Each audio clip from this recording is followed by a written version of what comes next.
Hey everyone, you're listening to InfoQuench with Jeff. And Amy. We're chatting about how to get the most out of life. And covering a ton of interesting topics. So there's sure to be something. For just about everyone. Let's get to it. Hey everybody, and welcome to InfoQuench. I'm your host, Jeff. And I'm Amy, and today we're going to be talking about Stoic practices to add a little calm to your life. A little calm? Why do we need calm? Well, we could all use a little more calm. It's true, we've all been through a lot, and we can all use some calm. Yeah, it's chaotic times. So I wanted to do a podcast on Stoicism because it's something that has interested me. So I was happy to do a little bit of research on it, and we're going to do a two-parter because there is so much to cover in this. What is Stoicism? Well, we're going to get into that, Jeff, but don't jump ahead. Okay. I thought that the meaning of what Stoicism would be like, a good way to start a podcast on Stoicism. Okay, well, let's just jump to the definition then. Okay.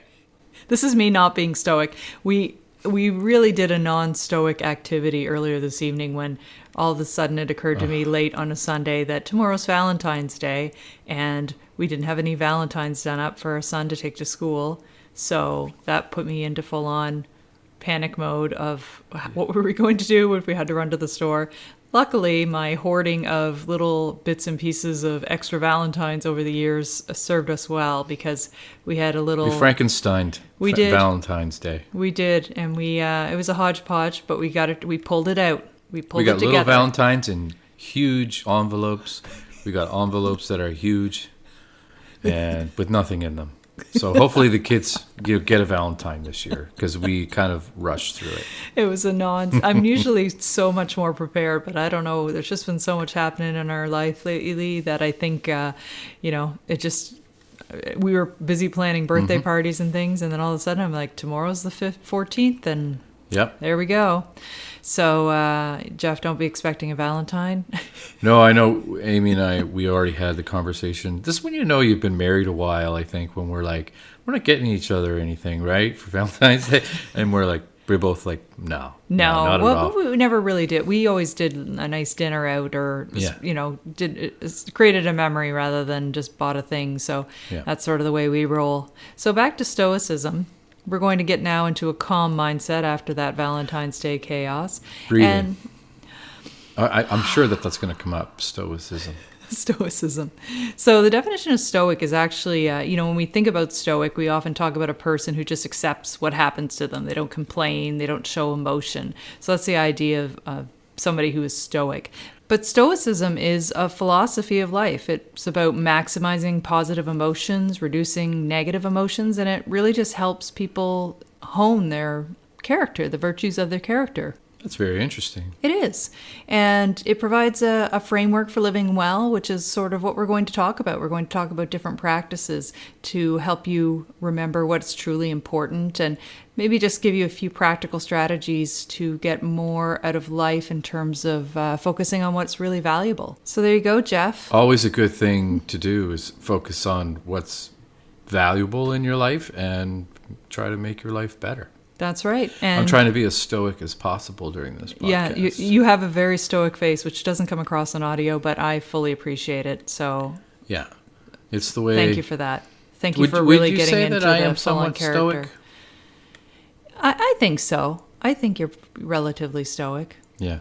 Okay. Yeah, I think so. You're a pretty calm person. You're pretty laid back. Things don't usually faze you. Traffic phases you. Traffic? In which way? You get a little road ragey at times. Yeah. One thing I love about Stoicism, it was actually deliberately created to be understandable, actionable, and useful. And I love something like that. It's not just something we talk about, but it is something that you can put together, put to practice in your daily life to make a better life. So when it comes to Stoicism and philosophy, which philosopher was responsible for discovering Stoicism? Was it Aristotle or? Well, there's several philosophers that are attributed to the school of Stoicism, but I believe it was Zeno, Z-E-N-O, who was the first for Stoicism. And then, of course, Marcus Aurelius, Seneca. There's been several philosophers that have carried the school of Stoicism through the years. And I imagine they wrote like a treatise or a book about it kind of thing, about Stoicism. be interesting to read that. That's all I'm saying. If you're interested in learning more about the origins of Stoicism. And for the next part 2 was actually to allow Jeff some time to read that book, and then he could come back with the details of it. So I've already read them, baby. I've already read them. Now I'm going to jump back to the quote, because usually I start with the quote, but we didn't this time. We went straight to the definition. Right. But the quote is, and this is one we actually heard on $1 Million Listing New York. Oh, yes, Mr. Guy that you're obsessed with. What's his name? Ryan Sirhant. Ryan Sirhant. Yeah, you're a big fan of him. I am. He's impressive. I really appreciate his work ethic. And he's not, quote, hard to look at. He's also I remember not hard that to look one. Yeah, well, it's a great show. Yes. Well, I don't know about great. If you like watching crazy New York real estate people run around making deals and... Well, I love just seeing inside some of the most beautiful apartments in New York. I think just seeing inside those buildings, I mean, we walk the streets of New York and you see the facades, but to see how people are living, in luxury, it's pretty cool. New York. So this quote is from that show, and I think it was actually Ryan Sirhant that said it. Of course it was. You read his book? I did. Well, no, I didn't yet, but it's on my list. Yeah. The quote is, "Confident is silent. Insecurities are loud." Yes, I remember that. He said that his mentor told him that a long time ago when he was studying to be a real estate agent, if I remember correctly.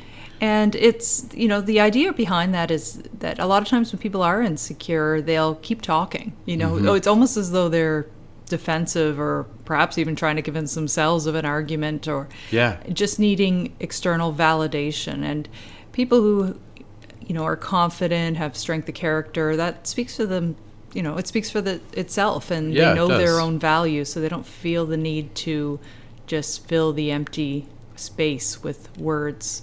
Right. Yeah, that makes sense. So I like that quote. Confidence is silent, insecurities are loud. Yeah. And you know what else is loud? MacGruber. MacGruber. Wait, how's it go? MacGruber.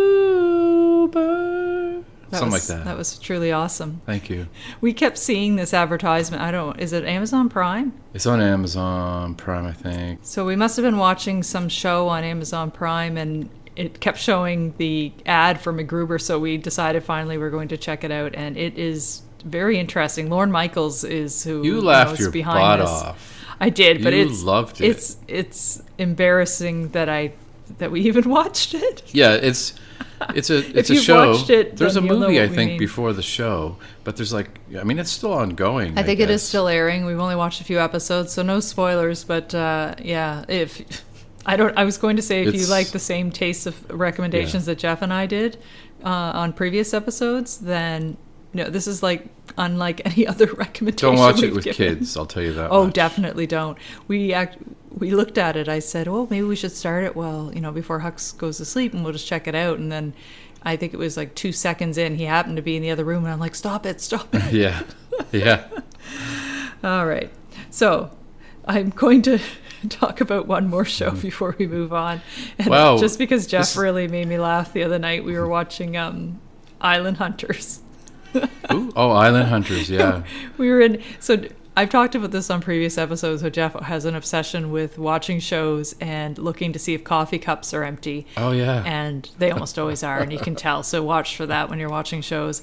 But he also feels the need to watch for mosquitoes. Whenever... So do you. I do, too. I pick up on this stuff. Whenever we watch House Hunters International or anything that's set in a tropical place, we're both on the lookout to see if mosquitoes are captured on camera, and then we're like, "Oh, see, that place looks beautiful, but they have mosquito nets all over their beds." Yeah, it's true. But you see these people in these tropical places and stuff along the beach, and you're like, your first thought is, "There's got to be a crap load of mosquitoes there," and then as soon as you say that, or as soon as you have that thought in your mind, you're watching for those mosquitoes. You were so satisfied when you're like, "See, he just swatted one off his ear." And then they didn't get that property, and neither would we. That's true. That's true. And halfway through the show, you said, "I'd never buy an island. They're sketchy." Yeah, that's right. Man, do you remember that island that someone was going to buy, and it literally looked like a sand bar or whatever. I know. At a like at a golf big course. wave would just wipe out a house if they built on it. Complete clean slate. I agree. Completely sketchy. I mean, it doesn't have good access. There's so many things about an island. So that's the reason Jeff and I aren't buying islands. It's just because they're, They weren't impractical. that expensive though. Only $1 million I know. or more. I know. It was, well, I don't know what an island is going for these days, but I thought they seemed pretty inexpensive. Yeah, yeah. So that's my aside on the shows that we've been watching. I'm going to move straight into the first practice around being Stoic. And I'm going to say I pulled a lot of this content from the Daily Stoic and also another website called Develop Good Habits. So they had some great articles, and I just wanted to give that credit out there. What was it called? Just so that if someone had to grab a pen and they had to write it down. Like where those all old those- commercials where they would be exactly. like, just Run. call 1-800-6... And We'll repeat that at the end of the commercial while you get a pen. shipping and handling Yeah. cost extra. Or I can't remember all of the little Shipping things. and handling not included. Not included. And then they would have the address and everything on the But last wait, there's more. frame. Those are great. Yeah. The first practice is to develop an internal locus of control. You can funnel what you think of something and change the way that you think. Say that one again, Jeff. I can't remember now. But the idea behind this, and I think that's probably been paraphrased in a lot of different ways, but much of what happens in our life is not within our control, but we can definitely control how we act to it. So a lot of times people will say, we can't necessarily control other people's actions, but we can control our reaction. And that can give us a sense of, power, a sense of control, that idea of internal locus of control. So Stoics recognize this as an undeniable truth, and they focus instead on what they could do in a situation instead of what they couldn't control. So it's- they're optimists. well, not necessarily. Okay. I think it's just, it's a mindset of looking at what is your reaction, what can you do in any particular situation. So they were Feel- neither optimists or pessimists. Well, stay tuned for episode 2 after you read that book, Jeff, and you can let us know. Glass half full, glass half empty. Doesn't matter with Stoicism. There's a t-shirt for you. Did you research that? No, We're going to move through these practices, and then we'll both have a better idea of what Stoicism is. that's right. Except for this person. So, don't let the little things in life get the best of you. Focus on what you can control and let the other things fall away. It's when we internalize things that, that's what causes the stress and unhappiness. That's kind of all we do as human beings, though, is internalize our world. We take everything that's happening and put it in our brains and then decide on how to act, right? Well, internalize on what you can control, but don't. But nobody does that, though. I'm not trying to be the devil's advocate, but no one. I do. No, you don't. I do. I read through these Stoic practices, and a lot of them apply to me. Really? Absolutely. You don't try to control things that you can't control? Is that what you're Well, saying? I'm not saying they 100% all the time apply to me, but there are times when I encounter a situation and I accept what I can't control and then figure out how I will deal with the things that are within my realm of control. Right. But it I seems use like that word control a lot in that sentence, so maybe that one isn't the best it one to seems describe like me. people It's like, an internal locus of control, Jeff. right. Okay. That's what it is. Internal. All right. Okay. Let's move on to the next one, which is to be kind. Yeah. Be kind. Because Stoics saw your ability to show kindness as an opportunity. It was a chance to make, someone's day. Being kind can really show strength. A lot of times people will mistake kindness for weakness, and I truly do not believe in that. I feel that kindness actually shows a lot of strength and vulnerability, and it's an important trait to have in life. Yeah. I agree. Kindness is the way to go. Sometimes people lose it though and forget all about being kind. And sometimes it's warranted and sometimes it's not. I mean, is there always, in every single instance of life, is it just okay just to be kind all the time? Are you going to argue with every point, Yeah, every 'cause practice of I like to be Stoicism? I like to be the devil's advocate with this. This is how debate happens. All right, we'll get your pitchfork out because here we go. We're moving on to number 3. Number 3 already. Number 3 already, and I will find something about this one too. it's to Let's guard go. your time. To guard your time. Yes, I'm going to quote Seneca on this one. We're tight-fisted with property and money, yet think too little of wasting time. The one thing about which we should all be the toughest of misers. It's very true. And not to go back to this guy, Ryan Sirhant, but we watched a few little YouTube videos of his that you wanted to watch. And You enjoyed them too. I enjoyed them after I watched them. I didn't know what I was getting into. But he manages his time very interestingly. Like he is very, what is it? Like militant actually with his time. He gets up at like 4 a.m. and goes to the gym right away because he wants to get the hardest thing of the day done with. Yes. And that makes sense to me. Well, and I don't do it, and I'll never do it.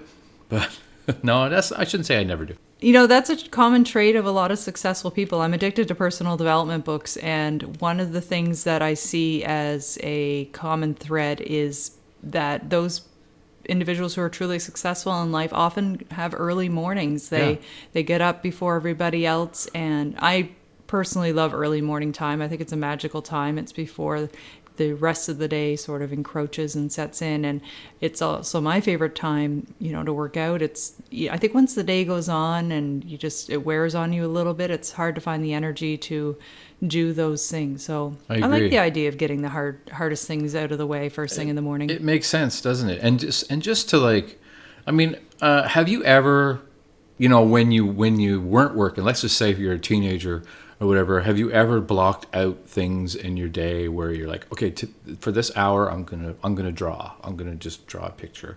In this hour When I was a teenager? Yeah. No. Or anything like that, like even in your early 20s, like when you weren't really super tied down to a job, is what I'm trying to say. Well, I would say in university, I definitely blocked out time because you're studying and writing papers. I like routine, and I think for a lot of people, the ongoing pandemic has taken away their routine, and that causes a great source of stress. Yeah. And it can be stressful for children as well. Children, thrive on structure and routine, and it's important to maintain that. You need to leave a little bit of room in your life, I think, for improvisation. You can't all be blocked off like for time wise.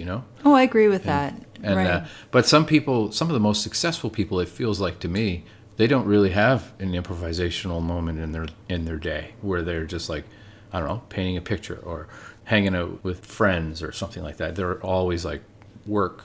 Well, work I mean, out. I disagree. I think that there's times when, hope so. I mean, people are successful because they take advantage of opportunities that arise, and I think that those come up at different points in your life or in your day, and then you schedule time to take advantage of the opportunities. I find a lot of it gets stripped down though, because for example, Mark Zuckerberg or whomever, like they know what they're going to wear every single day. Right? Like they wear the same things pretty much every day, so they don't have to worry about like what it is that they're going to wear. To me, that's an improvisational moment for life. What am I going to wear? I don't know. Is it going to be clean? Well, Is it going to be dirty? I don't know. But for me, it's all about decision fatigue, It's true. right? You do have a fixed amount of decisions that you can make in the day. And if you are choosing, I mean, even Barack Obama talked about the idea that he had the same suit he would wear each morning, and it wasn't something that he chose for himself. It was just one less decision he had to make at the time when he was president of the United States. So I really do believe in that decision fatigue can be a thing. I remember when I used to work in the event industry, and I would come back, we did events across the country, I would come back from traveling, and after working at a show, I would be just full on. I would say like, "How you doing, hon?" And you're like, "I can't make a decision right now. I don't even know." You'd be like, "What do you want for supper?" I'm like, "I don't know." You have to decide. I've decided out here. All so the we decisions got 20 have been pizzas. made. Back to the whole idea of guarding your time, and Stoics really understood that time is our greatest asset. So, unlike material possessions, once time is lost, you can never get it back. And I think it's something that we need to remember that. There's no getting it back. And don't allow other people and other obligations to impose on our time too easily. If before we make a commitment, really think about, what does that entail? Is it something we really want to spend our time on? Time is of the essence. So we don't have a lot of it. Use it wisely. Absolutely. I agree. You got to use it wisely. And you know what? That's something I can do a little bit better, like I can be a little bit better at using my time a little more wisely. All right. Well, hopefully as our listeners are listening. Yeah. Hopefully they're listening. As listeners often do. Mm-hmm. They're aptly named. Hopefully that there are a few of these practices that you can take away and put to use in your daily life. I mentioned on the outset of the episode that Stoics really believe in a philosophy that is not only something that we talk about and think about, but something we put into practice. So when you hear some of these practices, put them into practice in your own life and see if it does add a little bit of calm. So the next one is number 4, and it's to be an eternal student. Eternal, always be learning, no That's matter right. what age. Never take a day off from learning, and we have to actively make time for it. So that previous practice sort of comes into play, is to guard some time for learning.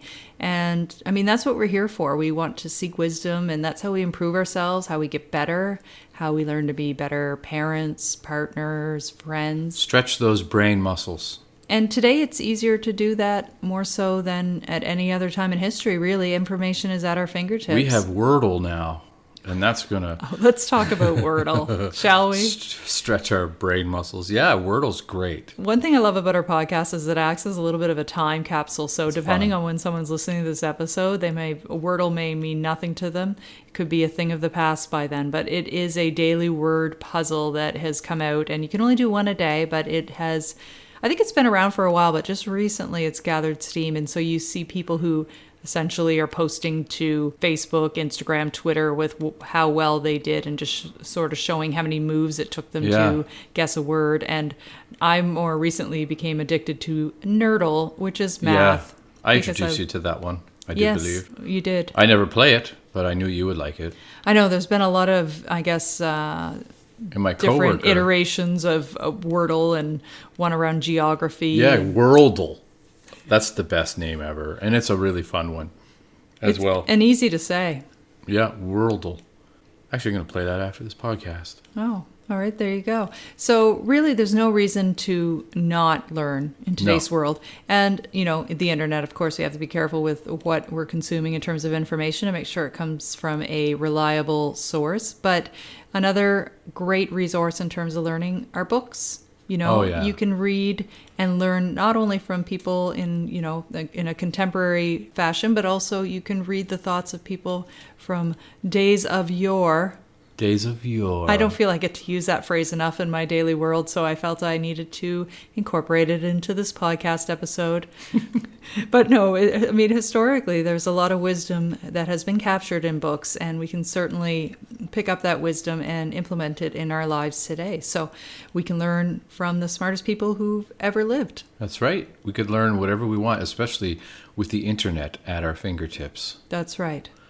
I can't believe it's still around, that internet. A friend of mine always says that. The World Wide Web. Yeah, the World Wide Web. www. It's funny how we just drop that off of website addresses. Now we just say the website. You don't even need to type it in. That's right. I know. Somebody invented www, and now they're just, shedding a tear because it's gone by the wayside. Number 5 is don't outsource your happiness. Don't outsource your happiness. Much of what we do, it comes from a primal need to be accepted by others. And I've talked about this in other episodes, but really it was a means of survival in early days of humans, where you needed to be part of a tribe in order to survive. So the idea of sort of staying in a pack meant you were more likely to be protected, and from whether it was wildlife or having a stable food source. So there were safety in numbers, and in order to stay part of that tribe, you needed to be liked and accepted. So I think that carries with many people today. It's ingrained in us to be accepted. And because of that, when we do receive disapproval, it can cause great unhappiness. And, we need to really not give other people that level of control over us, that, our happiness should not be dependent on what other people think of us. Yeah, I agree. Just be you, and don't worry about what people think. I know. Well, what it does Life's is too short. it causes people to spend money on things that they don't really need. because they feel that status is something that will make them more accepted, or trying to impress people they feel becomes an important thing. They may even choose a career or lifestyle that is all about impressing the people around them, or the people who are scrolling through their social media feed. So it's important to live life on your own terms. Do what makes you happy and don't outsource it to others. That's a great one. I like that one. All right, I think we have time for one more in this episode, and it's to stay focused when you're confronted with distractions. Okay. The cat's meowing, and I'm still doing the podcast. You're still paying attention. Modern day capitalism has given us a lot of options. So whether we're talking about what we're going to eat in a restaurant, where we're going to travel on our next trip, what movie we're going to watch, there are so many options that are out there for us. And what that does is it causes a lot of indecisions. We become paralyzed by it, and it's often known as the paradox of choice. So our brains really haven't been able to keep up with all the options that we have, and we can be easily overwhelmed when we get all of this information coming at us, which just makes it difficult to decide on something, and we end up just remaining status quo. So I think about this whenever I go to purchase anything. I read so many reviews and do so much research that a lot of times I don't end up purchasing anything at all because just can't you're come addicted to researching things. I know, and then I can't make a decision on what the best option is, so I decide not to buy anything at all. But I'll tell you something, man. Like, your research has really benefited you in the past, and us. Like when we went on trips and you do research on the best places to go. We literally went to some of the best places because you did the research. Thanks. So, I'm glad you appreciate it. Oh, yeah. We've had some pretty awesome vacations. It's not how my brain works. But. Well, we complement one another. Mm-hmm. You bring the calm, I bring the research and planning. So and the chaos. I bring the chaos. Just joking. You're my calm. Yeah. And I'm the chaos. I'm the stoic one. So maybe you are the stoic one in a relationship. I don't know. Yeah. I have my days where I'm not stoic. But anyway, go ahead. So once again, this practice was to stay focused when confronted with distractions. What's that new season of that show again? What's that? There's that show you told me about. Stop. Love Stoics something? really emphasize the need for purposeful action. So, focus on your path, live your life intentionally. And I'm going to cut off this episode there, but we need to finish up with a random tip. I have a random tip. Oh, you do? I'm prepared. I'm not gonna. I take this seriously, honey. All right, I take these random tips. Okay, so you walk in from the kitchen, right, and you got a glass of water, and you're just and you stub your toe, and boom, there goes the glass all over the wood floor. You got glass everywhere, big pieces, little pieces, tiny, tiny, tiny, minuscule pieces. Tell me more about the size of these glasses of... Just wait. Okay, so you got these tiny pieces of glass, big pieces of glass. You're like, oh no. So you sweep up what you can. But there's always those little tiny critters that you can't get, right? Yes. So what do? That you find 6 months later with your bare foot. No. Instead of doing that, what you do is you go to the kitchen, you open up a package of bread, take out a piece of bread, put it under water a little bit, make it kind of moist, walk around and dab it all over the floor where you think the glass is, and the glass will stick to the bread. And then you put the bread in the toaster and you have some glass sandwich. That's right. Glass sandwich. Well, that's very creative. Yeah. Now, you know what my mother always used to do? She used to wet a piece of paper towel and wipe that over the floor, which I guess is quite similar to a damp piece of bread. Yeah. Yeah, and she's not wasting bread either, so... Just paper towel. Anyway, that's my random tip. So if you break something and there's little pieces of glass, moisten up a piece of bread. I'm going to add on to your random tip, and if you use paper towel or bread, don't put it in your compost afterward, because somebody might use that compost and then they have glass in it. That's right. Even the little bits of glass. Put it in the garbage. Where that's going to end up eventually. So that brings us to the end of part 1 on Stoicism. Stay tuned for part 2 of Stoicism. Coming to you soon. From a podcast near you. Yeah, from the InfoQuench podcast. Thanks for listening, everybody. Bye-bye. Bye-bye.